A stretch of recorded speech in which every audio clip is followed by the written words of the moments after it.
What do most Fortune 500 executives have in common? They learned important lessons on the fields and courts of their high school and collegiate sports teams. This is true for both men and women. Ernst & Young found that a whopping 94% of women holding a C-suite position played sports. Their wins and losses shaped their habits and who they would become. Join me on my journey to sit with some of the brightest executives in the world as we discuss how sports shape their professional trajectory. In partnership with Chief Executive Magazine, the voice of America's CEO community. I'm your host, Don Yeager, and this is Corporate Competitor Podcast. With me for today's episode is PwC's U.S. Chair and Senior Partner, Tim Ryan. Tim has spent his entire professional life at PwC, joining after graduating from Babson College, and now 3 decades later, he is responsible for setting the strategy and the culture for the firm's 55,000 employees and partners. Tim believes that the currency of business is trust. So I am excited to learn about the immersive and interactive trainings in PwC's Trust Leadership Institute and dive into the ways he is allowing employees to build personalized careers in his newest initiative called My Plus. Tim is also the founder of CEO Action for Diversity and Inclusion, a place where CEOs can gather to share best practices and ideas on equity. What started as a few CEOs collaborating in 2017 has now turned into 2,200 leaders representing 21 million employees. He loves hockey, running marathons, and spending time with his 6 children, so he is our perfect guest. To help you make the most of this discussion with Tim, we have put together a free bonus resource for you on corporatecompetitorpodcast.com/105. Accountability is critical. Athletes get held accountable, but first they've shown what to do, what play to run, how to make decisions under a certain set of circumstances. What I'm seeing over the last few years is many jumped to accountability first. That yielded okay, but not great results. It's the teaching. It goes back to the role modeling from a senior player, a coach. The role playing of how and what is expected has to come before accountability if it's going to be sustainable. Tim, thanks for joining us. Thanks, Don. It's great to be here. Thanks for having me, and I'm excited about it. So thank you. I learned so much in prepping to be with you. You grew up in Boston, and I read an amazing interview where you talked about your dad working 3 jobs, your mom worked at a supermarket where you would end up working as a teenager. In fact, I understand you even had to lie about your age to get a job. Yeah. No one listening to this podcast will ever go back and find that, I'm sure. But tell me about what it was like to grow up with that well-evidenced work ethic all around you. There's 4 children in my family. I'm the second oldest. My mother and father taught us 3 basic things: respect people, be honest, and make sure you worked hard. And it was ingrained in everything that we did. We didn't have much, but I remember very fondly what my childhood was like. And it involved a lot of work around the house. It involved a lot of chores. It was a constant reinforcing of you do your part. We're working hard. You should work hard and contribute, be part of our family, and make sure you do your part to make the family successful. And if you're willing to work hard, you're capable of anything. You don't need to be the smartest person in the world if you are willing to work hard. As I worked at the supermarket, I learned about other people. The power of work is not just a paycheck. The power of work is learning to be corrected. I can remember being corrected by the produce supervisor. I didn't like it at the time, but I learned to be corrected. I learned to take it okay when I made a mistake. I certainly learned how to team. I learned responsibility. I learned showing up. I learned that if I was not part of the solution, I was part of the problem. I learned that people were depending on me when I had the shift from 3 to 10, or when I had the shift from 6 to 4. People were counting on me, and you needed to be there when people counted on you. So this tremendous sense of responsibility that I wasn't always right. Those are some of the lessons I learned early on. And I have distinct memories, Don, of when I did get corrected and I didn't like it. But I now look back and I realize how formative that was. Like the person wasn't being a jerk, they were helping me learn how to be better.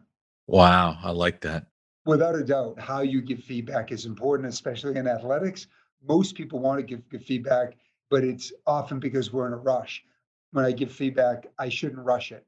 Getting people when they're relaxed and you can explain why you're doing it, you're trying to make them better is really important. I know athletics and competition was an important part of your childhood, and it remains a priority in your life today. Can you tell me a story from playing hockey or for one of the dozens of marathons that you've run that's taught you a lesson that is formative in what you've grown to become as a leader? Yeah, without a doubt. I played hockey in high school and all through youth hockey. I loved it. I have trouble convincing my kids that the hockey was as good back then as it is now because we didn't have the fancy equipment. We had one stick that had to last throughout the entire year, and that was all you got. Don't break it. Yeah. You weren't taking boomers on the ice in warm-ups because you'd break your stick. My father would come to every game. My mother, who I love dearly and loved me, almost never came to a game because there was 3 other kids. Right. My parents can't be everywhere with 3 other kids in the family and other responsibilities, but my dad made every game. After the game, I got in the car, and he was like a very typical parent, a lot of feedback when I got in the car, but I distinctly remember after one game, when I got into his car, like he traditionally does with feedback, he leaned over and he goes, "Do you know what your problem is? After one goal, you stop. You think you've done your job, you think you've arrived, and you're capable of much more. You shouldn't slow down, you should speed up." As I've been fortunate enough to get new experiences or promotion opportunities, that saying has stuck in my head and I've used it hundreds of times throughout the course of my career with others. I'm here with a group of partners and we're celebrating their promotion. It's an incredible milestone, but more. Expect more of yourself and drive yourself to be better. And that story has been formative in my upbringing and now my professional life. It's funny when you study great athletic teams, just as you would with PwC, better never rests, better understands that greater things are ahead. And that became a formative model for you early. Without a doubt, one of the big challenges that we all have is how do you drive when people have achieved tremendous success? How do you inspire them to do more? And some of it is those basic lessons you learn early in life. Yeah. Even as we've watched in athletics, that it didn't matter what they've achieved, they're always looking to try to get onto something next. You were a first generation college student and you studied entrepreneurship at Babson in Massachusetts. Their entrepreneurship program has been ranked as one of the best in the country for 2 decades now. One of the professors there steered you toward accounting, and your first job was with PwC. 3 decades later, here you are as the US chair, responsible for setting, as you're doing right now, the culture and the tone. What's the best lesson you've learned during this journey from college newbie to chair? Great question. I had a professor who has since passed. His name was Richard Bruno, and he begged me to give this profession a try. As first generation, my parents had no idea what I was doing. I didn't have a brother or sister who had had this experience. What he said to me is, he said, "Tim, it's about people. Give it a try. I think you'll like it." He was right. It is about people. It's about teams, the accomplishment of a group. I'm so lucky that he steered me into this direction because I thrive on people and I thrive on team experiences. So we all have challenges. Some might have challenges personally, some may have challenges professionally, might be an ethical challenge. Not going alone is critically important. I've had a number of situations where I was taught that growing up by my mentors. And then I found myself in my middle of my career faced with instances several times where I thought I knew the answer, but I remembered what I was taught. And I would reach out, and the answer wasn't always what I thought it was. This power of not going alone, I think, is incredibly important in today's world with so many challenges that young people and so many others face. Don't go it alone. We know there's strength in numbers. And I tell people here at PwC, no one of us have seen it all. But as a firm, we have seen it all. The strength is in reaching out, asking for help, and saying, I don't know. You know what's so powerful about that, Tim, is that For many people, that idea of feeling like they have to reach out is a sense of weakness. Yes. Oh gosh, I have to acknowledge that I don't know something in order to ask. Yeah. I was very fortunate to have a mentor, a woman named Marianne Murphy, and she was a pioneer in so many ways. First female partner in our Boston office. She was somebody who lived and role modeled behaviors every day. I saw how respected she was, and yet I also saw her reaching out for help. Mm, I had someone clearly the other partners in the office and the practice viewed as very powerful and high stature, yet she also role modeled. And I grew up in a culture where it was okay. Today and over the years now as a leader, we frequently will go through what do we think? I'm lucky that we don't need the leader doesn't need to be the smartest person in the room. But you try to role model, let's talk this through, let's weigh the pros and cons. What do we think? And being there for people. Like it's one thing to say, I'm here, please reach out. It's another one to be there when people do reach out. And I try to practice that as a leader. There's a commitment to being available. You got to have a commitment to being accessible. And that means that you can't predict when problems are going to crop up, but then being there right.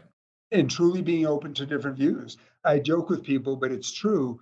50% of the time, my ideas are not the right ones, but they get shaped by input and discussion and others. And I look at some of the journeys we've been on as a firm, how we've driven more inclusiveness and our diversity efforts.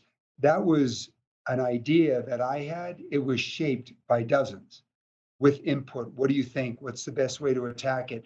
Important problems and discussing it with groups is incredibly helpful, informative for me. Wow. I want to talk about that coalition that you started in 2017, CEO Action for Diversity and Inclusion. So much has happened in the last couple of years that has really elevated that conversation. It's the ultimate example of collaboration and teamwork, as you said. Yeah. Your goal was to create a place where CEOs could collaborate on best practices for creating those diverse workforces. Why did you create it? Don, it's a very fair question. I was elected in 2016. That's when we had shootings in Dallas, and that was in the heels of violence in Minnesota and Minneapolis. And it sounds eerily similar to 2020, Doesn't it? but it was 2016. We had made tremendous progress as a firm around diversity, equity, and inclusion. But one of our people told me that Friday, on the first week in July of 2016, that the silence was deafening. Mm, That phrase has never left my head. Shame on me and us if the culture is that somebody we value, a coworker, a team member, comes to work and the silence is deafening. Because think about what that means.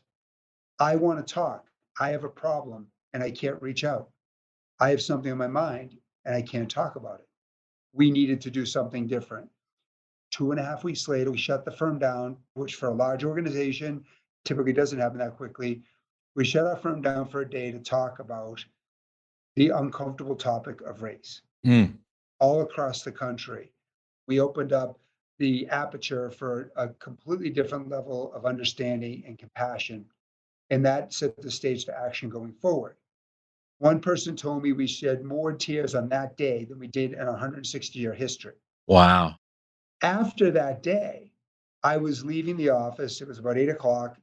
And one of our Black professionals said to me, really great day, but as a CEO, what's your job outside of PwC?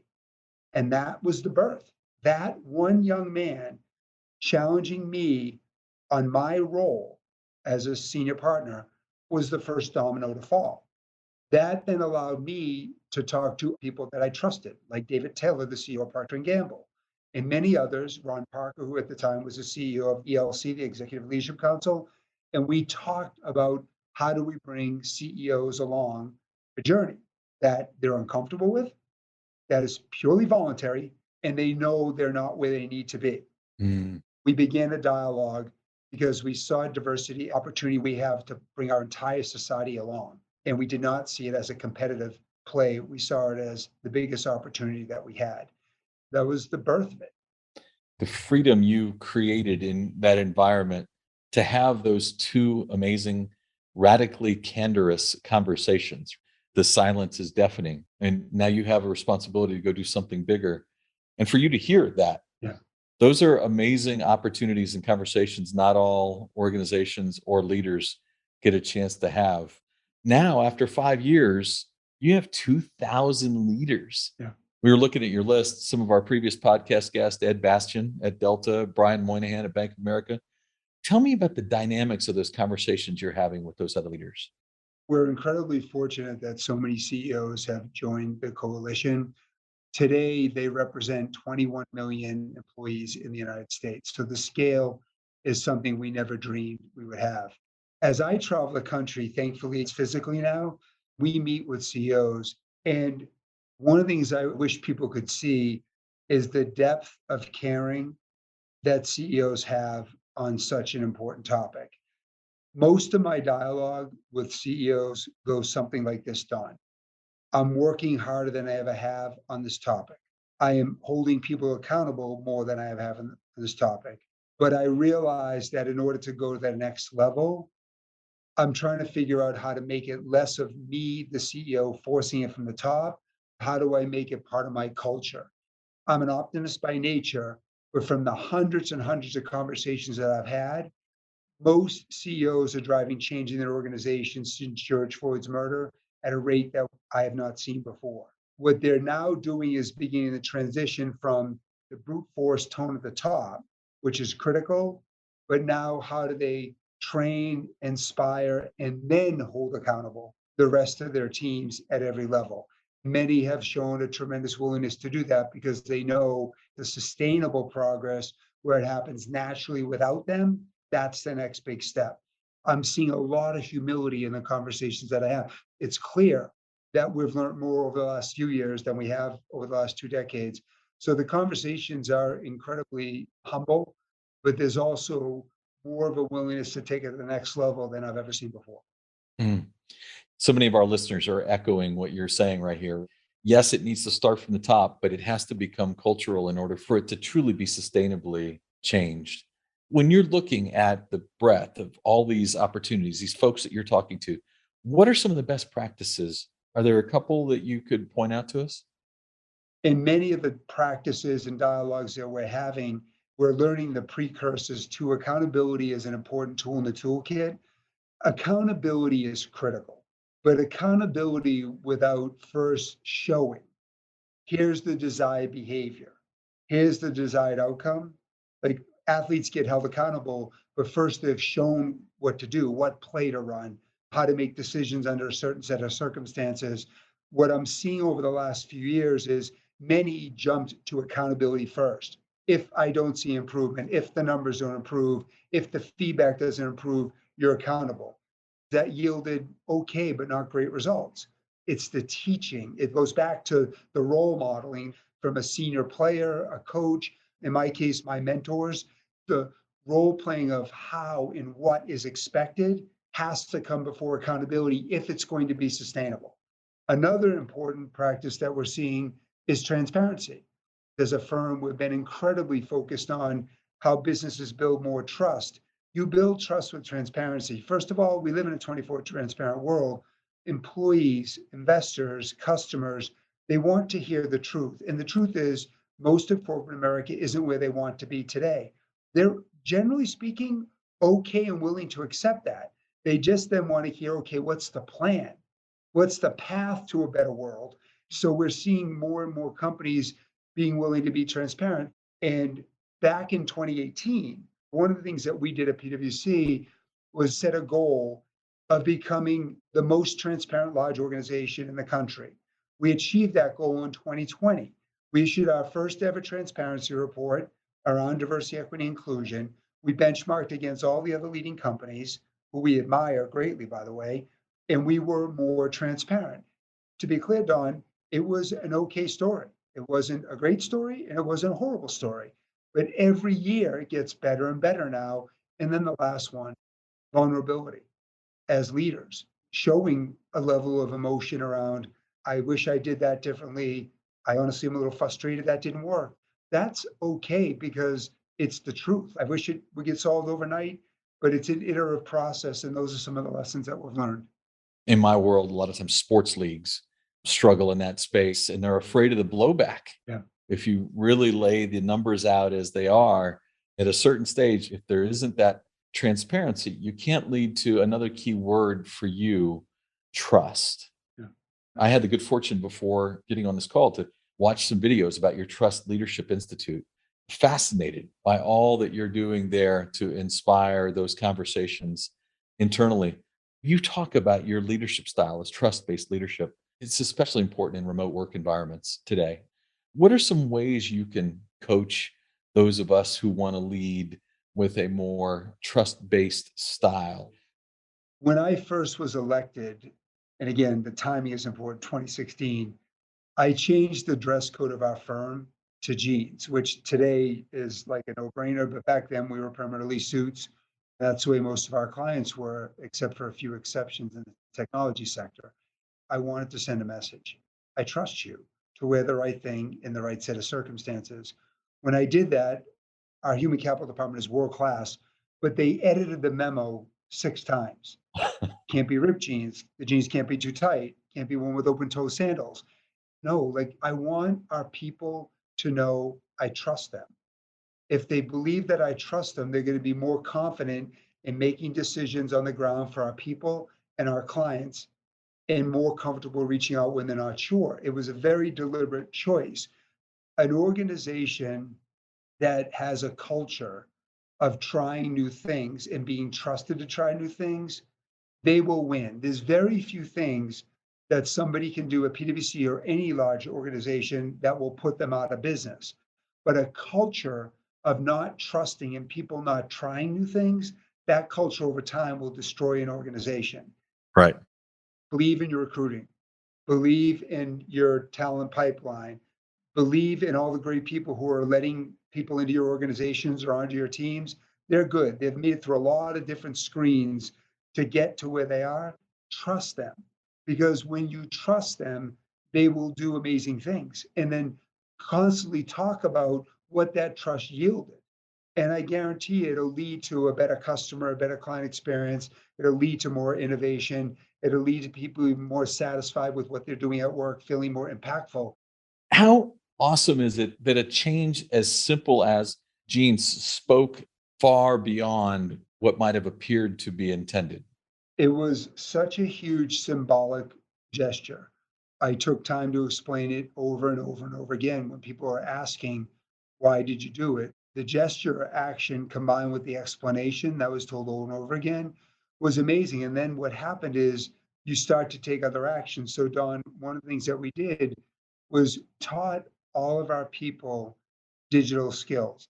I said to our people, I know you're all worried about relevance and digital acumen. We won't leave you behind. And my only ask is don't choose to be left behind. We taught our people how to use visualization. Why did we do that? Because if we taught them the technology skills, they would then be better positioned to go innovate. They see the ideas on the ground at the client site in our teams. The biggest gift is teach them to fish, not doing it for them. If you're doing it for them, they know you don't trust them. If you're teaching them life skills, they know you trust them in the innovation. So today, we have 9,000 bots and automations our people have built. The most popular ones have been used 2 million times. We would have never had that level of innovation if we told them the answer as opposed to taught them the tools. Build off of each other around these actions around trust. It's so important. And in today's talent market, if you don't trust people and they don't trust you, there's no value proposition for anybody. I kept thinking, I guess you don't really have to articulate the value prop because they grow to feel it and they feel the authenticity that you're bringing to the conversation. I also had a chance to watch a video that one of your team shared with us on your My Plus program, Yes. which is an extension of trust. Yep. Don, I mentioned earlier that listening is a critical skill. My mother taught me to listen very carefully. At times, it's hard to listen and process. Amen. A leader is not the most smartest person in the room.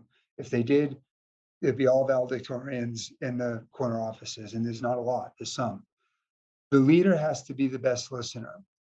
We have listened very carefully to talent today, talent coming into the workforce, and that talent has said very clearly they value choice. They value personal choice in where they want to work. That talent has said that in order for us to give everything we have to whatever organization we're working with, we need to feel we have choice around how we work, when we work, where we work, what nature of work. So we've decided with our My Plus strategy, we're going all in. It is a bold move to fundamentally change the workplace. We think we're a leading indicator.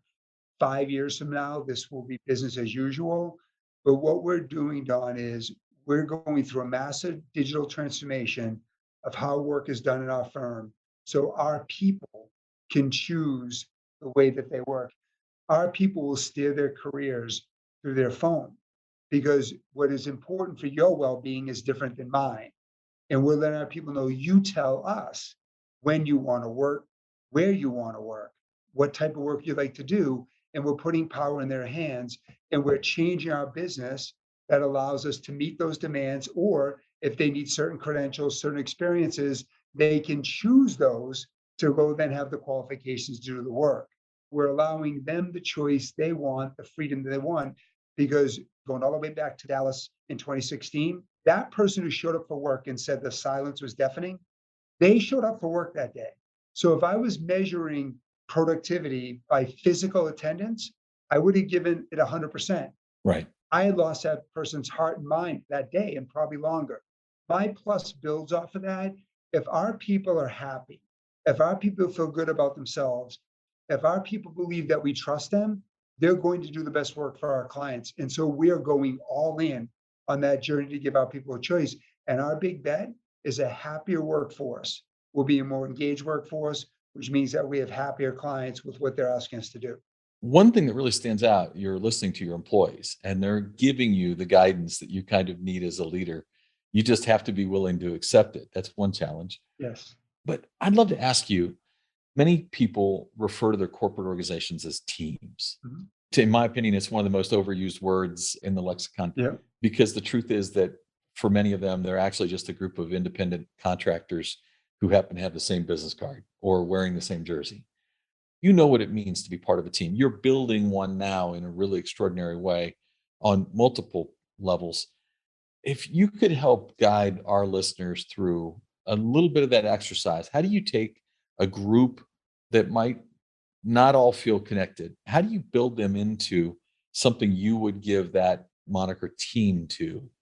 Dawn, I will admit first, it has been a journey. Mm, I agree with your assessment. It's very overused, and oftentimes you've got silo managers in an organization. Unquestionably, my favorite movie of all time that my children and I have watched about 300 times is Miracle. As you know, there's the line that says the name in the front is a hell of a lot more important than the name in the back. I believe that. I believe that. Now, the style of how you communicate that and how you build teams is different, but philosophically, that's where we want to get to. And that is an example of a true team that you and I, and hopefully everybody got to see in their lifetime or watch and understand it. Because I still to this day think it's one of the most remarkable accomplishments that ever took place in sports. yeah, oh, yeah. I need to show what I expect as a team over and over and over again, no matter how high I raise my voice, no matter how forcefully I say it, it doesn't matter. What matters is showing most team members want to do the right thing. But me in my earlier days and many leaders make the mistake of everybody understands. We're going on a digital transformation on My Plus. We have a clear vision as to what that is. As that vision takes shape, different team members on a scale of 1 to 10 might think it's a 5 of change, a 7 of change, and I've got a 15 on a scale of 1 to 10 in mind in change. Showing that over and over again is critically important. This I use this analogy all the time with my teams. We all know we're going to go run a race. Some have a 5K in mind, I have a marathon in mind. And showing them what you mean, and by the way, them being open to their feedback too, is critically important. So Too often I find in corporate America, we go to the huddle and we agree on a pass play, but we don't agree on what the route is, and we break the huddle. I think one of the enemies of great teaming in the corporate world is lack of clarity. I do not believe in the term lack of alignment. I do not believe in the term the frozen middle. I do not believe in the term the middle's the problem. I view all of those as leadership opportunities to show well meaning people what you're looking for. If any of us think leadership is getting in front of a table and saying to your team, go do this and that's it, we're sadly mistaken. If it was that easy, they wouldn't need us. Having a message, staying on message, repeating it over and over again. There are some people that say, gosh, I just get tired of saying these things or hearing these things. The truth is, it's one of the most important roles we as leaders can play. One of the big challenges leaders have is there's many, many demands on their time. The most important time that a leader can do is spend time with their team. Yet when you talk to most teams in the corporate world, they don't spend enough time together. There's a million things to pull people away. The best leaders are the ones who treat that time together as a team with incredible discipline.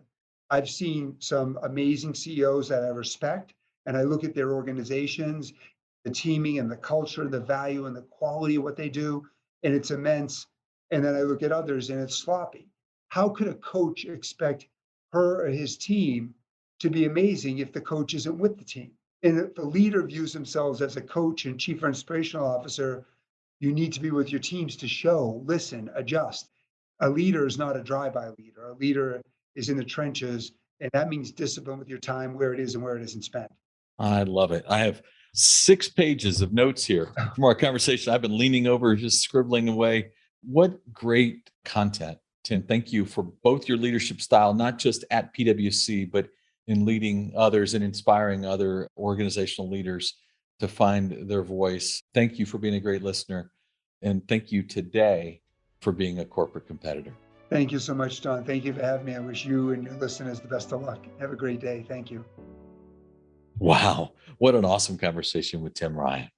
You don't know it if you're just listening, but Tim's team went and found him a space in a conference room so that he could record best audio possible for our listeners because they wanted this conversation to go so well. Love that they put the extra effort into making sure that things went well. Now, a couple of big takeaways for me. I really loved his discussion about the power of not going alone.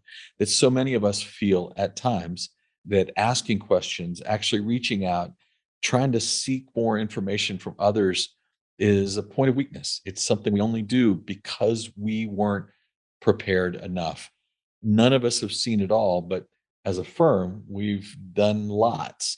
So let's tap the resources that all of us have. And then the idea that a mentor of his, young in his career, modeled that for Tim and allowed him to see a respected colleague reach out for help, and that it was, in fact, not a weakness. What a gift that mentor gave him. And greater still is that Tim took that gift, learned from it, and now shares it with others. I loved his discussion around beginning his career as the chair of the organization. Day one, choosing to change the dress code. So simple, allowing people to wear jeans. But the symbolic gesture he was making, I trust you. I trust you to wear what you need to wear on the days you need to wear it. And as a result, you see how that culture is growing for Tim and for PwC. And lastly, how he took his interest and his open door conversations around diversity, equity, and inclusion, and allowed it not just to become something he was able to work and improve at his own organization, but he created a coalition which allowed many other companies, including a number of them who are not big enough to have their own chief diversity officer, to learn best in class habits from those who are working to try to improve this space in our workplace. We're lucky to have had a conversation today, as we did with Tim. I'm a better corporate competitor for the experience. I know you are too. If you could share one habit, one thing you've done consistently that allowed you to separate yourself from your competitors, what would it be? In my 30-year career, 2,500 of the greatest athletes, coaches, and leaders answered that question for me. This is Don Yeager, who did that article I was telling you about. Don, Dave Sims with Coach K. How you doing? Hey, Don. How you doing, my man? Great, sir. What they gave to me is what I'm giving to you in my online course, Journey to Greatness. Through engaging storytelling and on-demand videos, you will learn the 16 habits that will jumpstart your personal growth. I will instruct you on how to apply these winning characteristics to your life through custom workbook exercises. We are slashing the price for our podcast listeners. Lifetime access to Journey to Greatness is normally $399, but for our podcast listeners, it will be $49 with the code podcast at checkout. Click the banner on corporatecompetitorpodcast.com to enroll. Thanks for listening to the show. I would be so grateful if you left us a rating and a review. We will be rolling out a new episode every Wednesday. To be the first to listen, subscribe to the podcast on our website, corporatecompetitorpodcast.com. Plus, as a thank you gift, you will receive a free chapter from one of my best-selling books on the habits of high-performing teams. Stay in touch by connecting with me on social media at Don Yeager, Yaeger, on Twitter, Facebook, Instagram, and LinkedIn. Until next week, I appreciate you.